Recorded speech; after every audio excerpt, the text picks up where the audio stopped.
मेजबान यासिर शामी आपकी खिदमत में हाजिर है और आप देख रहे हैं डेली पाकिस्तान। ये जो मेरे पीछे बस खड़ी है, ये बस नहीं, ये एक पूरा 5 स्टार होटल है। अगर आप इसको घर का नाम देना चाहते हैं तो ये घर भी है। आप नॉर्दर्न एरियाज जाना चाहते हैं, आप अपनी फैमिलीज के साथ उन जगहों पर जाना चाहते हैं जहाँ पर आप होटल में स्टे नहीं करना चाहते, बल्कि पहाड़ों और चश्मों के दरमियान में अपनी बस को खड़ा करके वहीं पर रातें गुजारें, तो आप इस बस को इस्तेमाल कर सकते हैं। ये मेरे हाथ में जो रिमोट है, इसको मैं दबाऊंगा तो ये इसका गेट खुल जाएगा। ये गेट खुला है, अब हम इसके अंदर एंटर हो रहे हैं। सबसे पहले इसके गेट को रिमोट की मदद से बंद करते हैं। ये बंद हुआ। ये 9 बेड पर मुश्तमिल एक बड़ी बस है, जिसमें आप देख सकते हैं कि 4 दाएं तरफ और 4 बाएं तरफ सोफा कम बेड लगे हैं, जबकि एक जो सोफा कम बेड है वो बिल्कुल ड्राइविंग सीट के साथ है, जिसके आगे एक पैसेंजर सीट भी है। इसी के अंदर चूल्हा भी है, इसी के अंदर एक सिंक भी है, माइक्रोवेव ओवन भी है और एक बड़ा जबरदस्त इन्होंने फ्रिज भी रखा है और डॉलन्स का है। डॉलन्स लिया तो बात बनी। और इसी के साथ साथ इसके अंदर वाईफाई भी है। आप कहीं पर भी जाना चाहते हैं और वो 4G आपको मुकम्मल तौर पर एंटरटेनमेंट फराहम करेगा। वो तमाम फैमिलीज जो इसमें बैठकर खाना बनाएंगी तो इसमें गर्मी ना हो जाए, उस गर्मी की शिद्दत और हिद्दत से बचने के लिए इसके अंदर एक एग्जॉस्ट लगाया गया है। इसको खोलने के बाद आप बाहर का नजारा भी कर सकते हैं कि क्या खूबसूरत है। बस में 3 CCTV कैमरे लगे हैं, फ्रंट, बैक और अंदर का व्यू। इसमें गेम्स खेलने के लिए सिस्टम लगाया गया है। ये एक बड़ी LCD है जो कि सोफा कम बेड पर आप लेट कर या बैठ कर देख भी सकते हैं, मूवीज देख सकते हैं, नेटफ्लिक्स देख सकते हैं। और ये 2 बड़े 2-2 टन के स्प्लिट AC भी आप देख सकते हैं। इसके साथ साथ 2 वॉशरूम्स हैं। ये जो वॉशरूम्स हैं, वॉशरूम्स में आप नहा भी सकते हैं, आप वॉशरूम इस्तेमाल भी कर सकते हैं। कमोड सिस्टम भी है और एक बड़ा आईना लगाया है। आईने को उठाएं तो उसके पीछे गीजर है, जिसमें आप सर्दियों में गर्म और गर्मियों में ठंडा पानी भी इस्तेमाल कर सकते हैं। ये जो आप छत देख रहे हैं, छत के ऊपर बाकायदा तौर पर जिस तरह हमारे घरों में टैंकियां होती हैं, वो टैंकी लगाई गई है और वो टैंकी को भरने के लिए 2 मोटर्स भी हैं। अगर आप अपनी चार्जिंग करना चाहते हैं मोबाइल फोन की, लैपटॉप्स की या दूसरी इलेक्ट्रॉनिक अशिया की, तो उसके लिए सॉकेट्स बनाए गए हैं और ये सॉकेट्स वापडा की बिजली पर भी चलते हैं, जनरेटर्स पर भी चलते हैं और बस के अपने इंजन पर भी चलते हैं। भाईजान, ये कितनी लागत है ये पूरी बस को बनाने में? इस पे 1 करोड़ 10 लाख रुपया हमारा खर्चा है और इसको बनाने का मकसद ये था कि हम जो रैलीज वगैरह पे जाते हैं, रेसेस पे जाते हैं, जीप रेसेस पे, वहाँ पे जाके हमें कोई रिहाइश वगैरह की तंगी ना हो और इजीली इसमें 9 बेड्स का मकसद भी ये था। और 9 के अलावा भी अगर बेड्स हम अप कर दें तो ज्यादा लोग भी नीचे सो सकते हैं। फैमिलीज हैं वो आपके साथ जाती हैं, तो आप तो होटल वगैरह बुक नहीं करवाते होंगे? नहीं, होटल हम कहीं सैर करने भी जाना हो, हमें जरूरत नहीं पड़ती होटल बुक करवाने की। हम इसे ऑलरेडी ट्राई कर चुके हैं, मालम जब्बा की पहाड़ियों तक भी और हब के रेगिस्तान तक भी।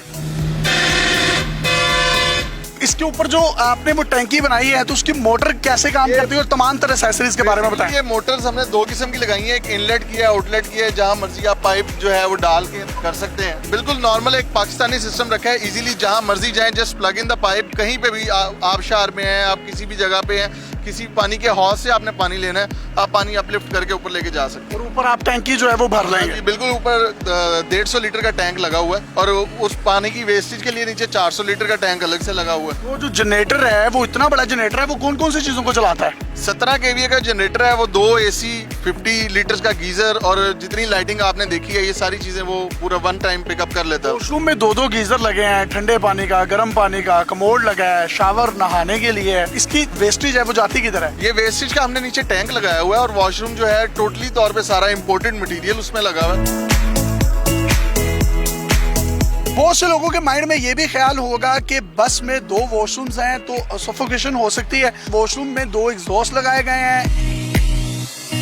जब चूल्हा जलता है तो ये एग्जॉस्ट जो खुला हुआ है वो नाजरीन देख सकते हैं। तो चूल्हे को जलाने के लिए बाकायदा तौर पर कुछ सिलेंडर्स वगैरह हैं? हाँ जी बिल्कुल, ये मैं आपको दिखाता हूँ। इसमें हमने सिलेंडर रखा हुआ है, नीचे सिलेंडर पड़ा हुआ है, वहाँ पे सिलेंडर के साथ इजीली हम उसको पावर करते हैं और चूल्हा चला लेते हैं। साथ इलेक्ट्रिक ओवन भी है। इस कबर्ड में क्या है जो बस की बाहर का एक्सटीरियर है? इसमें जैक्स वगैरह पड़े हुए हैं, ये वेस्ट टैंक है, साथ इसका किचन का वेस्ट टैंक भी साथ है। बाकी इसका बस का हाइड्रोलिक सिस्टम वगैरह लगा हुआ है। इस कबर्ड में एक्सटीरियर के क्या है ये भी बता देना हमारे नाम। डीजल टैंक है, वो एक कस्टम डीजल टैंक है और इसको हमने थोड़ा सा अपसाइज बनवाया ताकि लॉन्ग रूट पे हमें किसी किस्म की जाते हुए तंगी ना हो। ये आप देख सकते हैं आमतौर पर जो टैंक होता है वो 200 से 300 लीटर का होता है, ये तकरीबन 400 लीटर तक इसमें डीजल आता है। और जो बिल्कुल उस साइड पर जो पैसेंजर वाली साइड पर इसका जो गेट है वहां पर भी हम आपको दिखाते हैं, इन्होंने बाकायदा तौर पर स्टोरेज के लिए बड़े बड़े ड्रम्स रखे हैं, तो जरूरत पड़ने पर उसी टैंक को फिल कर लिया जाता है। ये वो तमाम की तमाम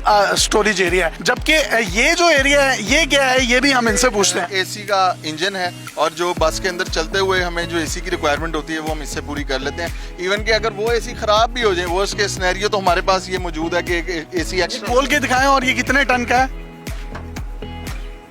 ये 8 टन का है।